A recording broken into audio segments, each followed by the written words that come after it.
कैसे हैं दोस्तों। काजेशन पर हम आज बात करेंगे। आखिर ये सबब और उसके इफ़ेक्ट का या असर का ताल्लुक़ आपस में क्या है।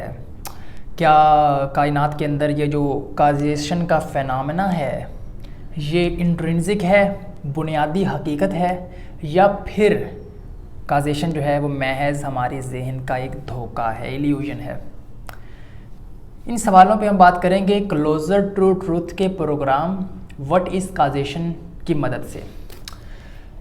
सबसे पहले देखें कि जो हकीकत है, जो रियलिटी है, वो सेट ऑफ इवेंट्स है, लम्हों का एक मजमुआ है। लेकिन हम ये देखते हैं कि ये लम्हे आपस में एक अरेंजमेंट के साथ जुड़े हुए हैं। ये जो सेट है लम्हों का, ये वेल अरेंज्ड है। आखिर इस अरेंजमेंट की वजह क्या है? क्या ये काजेशन की वजह से, काज एंड इफ़ेक्ट की वजह से इतने अरेंज्ड हैं, या फिर किसी और वजह से, या फिर रैंडमली? सबसे पहले तो रॉबर्ट लॉरेंस क्यून, जो क्लोज़र टू ट्रूथ के होस्ट हैं, वो एक मेटाफिज़िक्स के एक्सपर्ट के पास जाते हैं, साइमन ब्लैकबर्न के पास, और उनसे काजेशन की हकीकत दरियाफ्त करते हैं।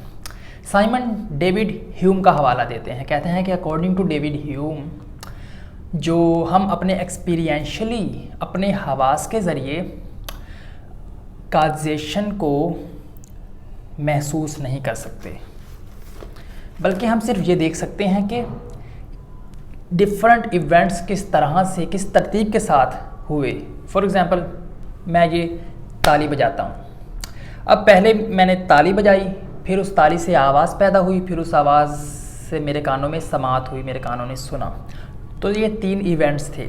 अब मैंने एक्सपीरियंशली इन 3 इवेंट्स को देखा है, ताली के बजने को, ताली के आवाज़ के पैदा होने को और सुनने को। इन 3 इवेंट्स को एक्सपीरियंशली परसीव तो किया है, लेकिन मैंने कोई हवा के अंदर कोई एरो तो नहीं देखे, कोई तीर तो नहीं देखे कि यहाँ पे लिखा हो ताली बजाने ने आवाज़ पैदा की, आवाज़ पैदा करने से आवाज़ आई। तो कोई मैंने चीज़ नज़र मुझे काजेशन वाली नहीं आई। एक्सपीरियंशली हम काजेशन को महसूस नहीं करते, हम सिर्फ इवेंट्स की तरतीब को देखते हैं कि इवेंट्स जो हैं, फ़लाँ इवेंट्स इस तरतीब के साथ हुए। पहले मैं तैयार हुआ, फिर मैं स्कूल गया, फिर मैंने छुट्टी की, ये वो। लेकिन कोई काजेशन का इफ़ेक्ट, हम मज़र जो है वो हमें अपने इर्द गिर्द नज़र नहीं आता सेंसेस के ज़रिए। ये जो हमारे काजेशन है, ये हमारा माइंड पैदा करता है। ये हमारा माइंड इस तरह से दुनिया को देखता है। इस तरह से अकॉर्डिंग टू डेविड ह्यूम जो काजेशन है वो हमारे जहन की पैदावार है। और फिर देखें कि डेविड ह्यूम ये कहता है कि जो इवेंट्स हैं रियलिटी के अंदर वो एटॉमिक हैं, इंडिविजुअल इवेंट्स हैं। आपको याद होगा, अगर आपने हिस्ट्री ऑफ फिलॉसफी पढ़ी हो इस्लामिक, तो एक ओकेजनलिज़म आपको नज़र आएगा इमाम गज़ाली की फ़लसफ़े में। ख़ास तौर पे इमाम गज़ाली ये कहते हैं कि जो तमाम कायनात के अंदर जो लम्हे हैं डिफरेंट, वो बिल्कुल एक दूसरे से अलग हैं, और हर लम्हे में खुदा ताला जो है इस पूरी कायनात को दोबारा से बना रहा है, हर गुज़रते लम्हे में। और इस तरह से कोई दरमियान में कोई मादी चीज़ किसी दूसरी चीज़ को काज नहीं करती। ये मैंने ताली बजाई, खुदा ताला ने एक बार इस लम्हे को पैदा किया, ताली बजाने वाले लम्हे को। फिर उस ताली बजाने ने आवाज़ पैदा नहीं की, बल्कि खुदा ताला ने अगले लम्हे में आवाज़ पैदा की। और फिर मैंने एक आवाज़ सुनी, तो खुदा ताला ने तीसरे लम्हे में मुझे आवाज़ सुनाई। इन 3 लम्हों के दरमियान कनेक्शन नहीं है, बल्कि हर गुज़रते लम्हे में ओकेजन में खुदा ताला खुद डायरेक्ट काज बन के इवेंट्स पैदा करते हैं। तो ये थी इमाम गज़ाली का ओकेजनलिज़म। लेकिन हम दोबारा अगर प्रोग्राम के अंदर चलें, क्लोज़र टू ट्रूथ के प्रोग्राम के अंदर, तो डेविड ह्यूम भी यही कहता है कि जो इवेंट्स हैं रियलिटी के अंदर वो एटॉमिकली इंडिविजुअल हैं, एक दूसरे से अलग हैं। फिर फ़िज़िकल लॉज क्या चीज़ हैं? आखिर फ़िज़िकल लॉज की बुनियाद ही काज एंड इफ़ेक्ट के ऊपर है। मैं अगर ये कोई चीज़ नीचे गिराऊँ तो मेरे छोड़ने की वजह से वो चीज़ नीचे गिरेगी। तो वे फ़िज़िकल लॉज और वो ग्रेविटेशनल लॉज, जितने भी लॉज हैं, उनका फिर फ़ायदा क्या है? According to David Hume's philosophy, Simon ये कहते हैं कि ये जो फ़िज़िकल लॉज हैं, ये हम कायनात के अंदर, नेचर के अंदर डिफरेंट पैटर्न्स को ख़ुद महसूस करते हैं अपने तौर पे, और फिर उन पैटर्न्स को देख के हम उसके मुताबिक फ़िज़िकल लाज हम खुद से जनरेट करते हैं, हम खुद से बनाते हैं। वो इंट्रिंसिक नहीं होते रियलिटी के अंदर, वो सिर्फ पैटर्न्स को एक्सप्लेन करते हैं और कुछ भी नहीं। यानी कि कुल मिला के बात ये है कि साइमन के मुताबिक जो काजेशन है वो फंडामेंटल नहीं है, माइंड कंस्ट्रक्ट है। उसके बाद रॉबर्ट लॉरेंस क्यून जाते हैं एक थियोलॉजिस्ट के पास, एक फ़िलासफ़र ऑफ रिलीजन के पास, रिचर्ड स्वाइनबर्न के पास। रिचर्ड कहते हैं कि देखें, ह्यूम को छोड़ें, ह्यूम बिल्कुल गलत कह रहा है। जो काजेशन है वो रियल है, वो रियलिटी के अंदर है, और काजेशन चूँकि फंडामेंटल है, वो हमारे माइंड के कंस्ट्रक्ट नहीं है, वो बुनियादी है। और इस तरह से खुदा ताला जो हैं वो डायरेक्ट काज हैं, जो फर्स्ट काज है। खुदा ताला को इजी एंट्री मिल जाती है as a first cause existence के अंदर। एक तो ये चीज़ हो गई, और दूसरी, अगर काजेशन का फिनोमेना रियल है तो फिर खुदा ताला किसी भी लम्हे में डायरेक्टली इंटरवीन कर सकता है, डायरेक्टली मुदाखलत कर सकता है। फिर उसके बाद रॉबर्ट लॉरेंस क्यों जाते हैं एक एग्नोस्टिक मेटाफिज़िक्स एक्सपर्ट के पास, रॉबिन ले पॉइडमन के पास। रॉबिन कहते हैं कि देखिए, हम काजेशन को वैसे तो 3 तरह से एक्सप्लेन कर सकते हैं। रेगुलरिटी के ज़रिए, यानी कि पैटर्न्स को देख के उससे हम ये कहें कि फ़लाँ चीज़, फ़लाँ इवेंट ने इस इवेंट को काज किया, उस इवेंट ने इस इवेंट को काज किया। प्रोबेबिलिटी के ज़रिए भी हम कर सकते हैं, इंडक्टिव प्रोबेबिलिटी के ज़रिए कि अगर मैं ताली बजाता हूँ, जितनी बार भी मैं ताली बजा रहा हूँ उतनी बार आवाज़ पैदा हो रही है। सो इट मीन्स के इसकी ज़्यादा प्रोबेबिलिटी अगली बार भी यही होगी कि जब मैं ताली बजाऊँगा तो उस ताली बजाने से आवाज़ पैदा होगी, वो ताली बजाना उस आवाज़ को पैदा करेगा। रेगुलरिटी के ज़रिए, प्रोबेबिलिटी के ज़रिए 2 तरह से हम समझ सकते हैं। और तीसरी हम समझ सकते हैं काउंटर फैक्चुअल के ज़रिए। काउंटर फैक्चुअल से मुराद ये है कि हम उलट के तौर पे काजेशन को समझे। अगर मैं ताली नहीं बजाता तो आवाज़ पैदा नहीं होती और मैं नहीं सुनता, ये काउंटर फैक्चुअल है। लेकिन ये जो तीनों एक्सप्लेनेशन हैं काजेशन की, रेगुलरिटी, प्रोबेबिलिटी और काउंटर फैक्चुअल, ये तीनों नाकाफ़ी हैं, ये काजेशन को पूरी तरह एक्सप्लेन नहीं कर सकती। रॉबिन कहते हैं कि काजेशन बिल्कुल जो है ना प्रिमिटिव कंसेप्ट है, बुनियादी कंसेप्ट है, इतना बुनियादी कि इसे किसी और कंसेप्ट से एक्सप्लेन किया ही नहीं जा सकता। काजेशन दूसरे कंसेप्ट को एक्सप्लेन करती हैं, लेकिन खुद किसी और कंसेप्ट से एक्सप्लेन नहीं की जा सकती। दूसरे कंसेप्ट्स, टाइम और अर्लियर इवेंट्स और आफ्टर इवेंट्स, ये सारी चीज़ें जो हैं वो काजेशन के फैक्ट से एक्सप्लेन किए जा सकते हैं, लेकिन काजेशन इतना प्रिमिटिव, इतना बुनियादी तस्वुर है कि इसे हम किसी और तस्वुर से एक्सप्लेन नहीं कर सकते। और फिर उसके बाद जब रॉबर्ट लॉरेंस क्यून उनसे पूछते हैं कि क्या बैकवर्ड काजेशन मुमकिन है, यानी कि पीछे की तरफ काजेशन के पहले मेरे सुनने ने आवाज़ पैदा की और उस आवाज़ पैदा करने से ताली बजी, यानी कि फ्यूचर से पास्ट की तरफ काजेशन मुमकिन है, बैकवर्ड काजेशन, पीछे की तरफ काजेशन मुमकिन है। रॉबिन कहते हैं नहीं, ऐसी ये बात सेंस ही नहीं बनाती। अगर आप जो काजेशन की डायरेक्शन है उसको और टाइम की डायरेक्शन को आपस में एक दूसरे के साथ डिफ़ाइन करते हैं, तो फिर हमेशा जो काजेशन है वो पास्ट से फ्यूचर की तरफ होगी, फ्यूचर से पास्ट की तरफ नहीं होगी। लेकिन रॉबर्ट उनसे पूछते हैं कि क्वांटम मैकेनिक्स में तो ये वेरीफाइड है एक्सपेरिमेंटली कि बैकवर्ड काजेशन होती है, फ्यूचर के इवेंट्स पास्ट को काज करते हैं।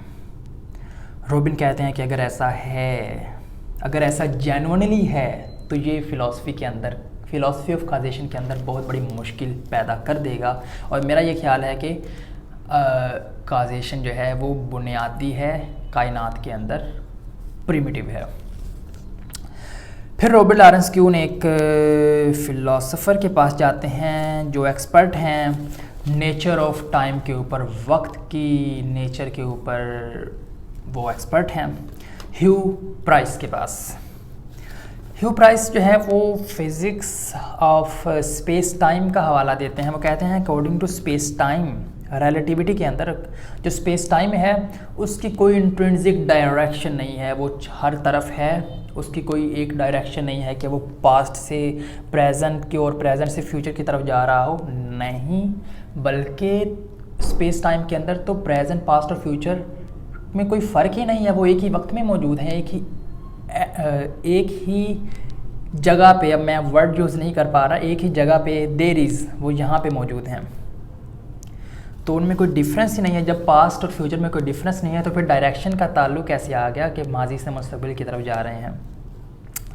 तो ये जो डायरेक्शन ऑफ काज़ैलिटी है कि काज एंड इफ़ेक्ट जो है वो पास्ट से फ्यूचर की तरफ होता है, ये जो है वो कहते हैं कि सब्जेक्टिव है, हमारा जो जहन है वो पैदा करता है ह्यूमन लेवल पे। वो कहते हैं कि अगर मैं ये ताली बजाता हूँ तो इसको हम अगर पास्ट से फ्यूचर की तरफ एक्सप्लेन कर सकते हैं तो फ्यूचर से पास्ट की तरफ भी एक्सप्लेन कर सकते हैं कि मैंने सुना, फिर आवाज़ पैदा हुई और फिर आवाज़ से ताली बजी। इसको हम फिज़िक्स के अंदर रिवर्स में भी एक्सप्लेन कर सकते हैं। लेकिन फिर हम सिर्फ एक ही डायरेक्शन में क्यों चीज़ों को और काजेशन को परसीव करते हैं हमारा माइंड? वो कहते हैं कि इसकी वजह एक हद तक हो सकती है थर्मोडायनेमिक्स की एसिमेट्री। थर्मोडायनेमिक्स की एसिमेट्री से उनकी मुराद थी एंट्रोपी का वो प्रिंसिपल कि जिसके मुताबिक जो पास्ट के इवेंट्स होते हैं वो ज़्यादा तरतीब में होते हैं, पास्ट के जो पार्टिकल्स होते हैं, सॉरी इवेंट्स नहीं, पार्टिकल्स जो पास्ट के होते हैं वो ज़्यादा तरतीब में होते हैं, और जैसे जैसे वो फ्यूचर की तरफ जाते हैं उनकी तरतीब कम से कम होती चली जाती है। तो ये जो थर्मोडायनेमिक्स की एसिमेट्री है, थर्मोडायनेमिक्स का ये जो गैर मुतवाज़िन होना है पास्ट और फ्यूचर के हवाले से, वो कहते हैं कि शायद इसकी वजह से हमारे जो इंसानी लेवल है उसके ऊपर हम पास्ट को से फ्यूचर की तरफ काजेशन को देखते हैं और पास्ट से चीज़ें लेके, डाटा लेके फ्यूचर की तरफ प्रेडिक्ट करते हैं। फिर वो मज़ीद बताते हैं कि क्वांटम सिस्टम के अंदर ये पॉसिबिलिटी मौजूद है कि जो फ्यूचर इवेंट्स हैं वो पास्ट को काज कर सकते हैं, जैसा कि रॉबर्ट लॉरेंस क्यू ने भी पहले इसको पॉइंट आउट किया था। मज़ीद वो ये कहते हैं ह्यू प्राइस कि अगर तो पास्ट में पीछे की तरफ जो है इवेंट्स जो हैं उनकी काजेशन पॉसिबल हुई तो ये जो फिनोमेना है, ये जो कंसेप्ट है, ये क्वांटम मैकेनिक्स के अंदर जो बड़ी बड़ी पजल्स हैं एंटेंगलमेंट की और फलां उनको ये सोल्व कर सकती है। और बैकवर्ड काजेशन जो है वो रिकनसाइल कर सकती है रिलेटिविटी को और क्वांटम मैकेनिक्स को, जो कि हमारी इस 21वीं सदी का बहुत बड़ा एक मसला हल करने के लिए बाकी है कि रिलेटिविटी जो है वो क्वांटम मैकेनिक्स के साथ अलाइन नहीं होती, मिल के नहीं चल पाती। कहते हैं कि बैकवर्ड काजेशन जो है वो इस चीज़ को रिकनसाइल कर सकती है। मज़ीद वो ये कहते हैं कि जो काजेशन है वो प्रिमिटिव प्रॉपर्टी है, रियलिटी के अंदर है, अकॉर्डिंग टू ह्यू प्राइस। फिर आखिर में रॉबर्ट लॉरेंस क्यू जो हैं वो ये सवाल पूछने के लिए कि क्या जो काजेशन है अगर वो प्रिमिटिव है तो क्या वो सिर्फ फिज़िक्स के अंदर, फिज़िकल एंटिटीज़, मैटर और फोर्सेस, एनर्जी के अंदर के दरमियान ही सिर्फ काजेशन होती है, या और एग्जिस्टेंस की दूसरी एंटिटीज़ के अंदर, तस्वुराती एंटिटीज़ के अंदर और लॉजिकल लॉज के अंदर भी काजेशन का फिनोमेना हो सकता है? वो ये सवाल करते हैं एक फिज़िकलिस्ट फ़िलासफ़र वाल्टर साइनर से। वाल्टर ये कहते हैं कि एक तो हॉरिजॉन्टल काजेशन है एक लेवल पे, यानी कि स्पेस टाइम के लेवल पे हम जो काजेशन देखते हैं कि इस मैटर ने इस मैटर को काज किया, उस मैटर ने उस मैटर को काज किया, या इस फिज़िकल एक्शन ने इस फिज़िकल एक्शन को काज किया, लेकिन उसके साथ साथ एक डाउनवर्ड काजेशन भी होती है, यानी कि ऊपर से नीचे की तरफ तसव्वुरात से मादे की तरफ एक काजेशन भी पॉसिबल है, माइंड से मैटर की तरफ काजेशन भी पॉसिबल है और होती है। उसकी वो मिसाल तो बड़ी इकोनॉमिक वे में देते हैं कि अगर मैंने आप कुछ एक पैसे पकड़ाए कि ये लो 100 रुपया और आप मुझे जो है 100 के मेरा ये काम कर दो, ये ईंटें उठा के यहाँ से वहाँ रख दो।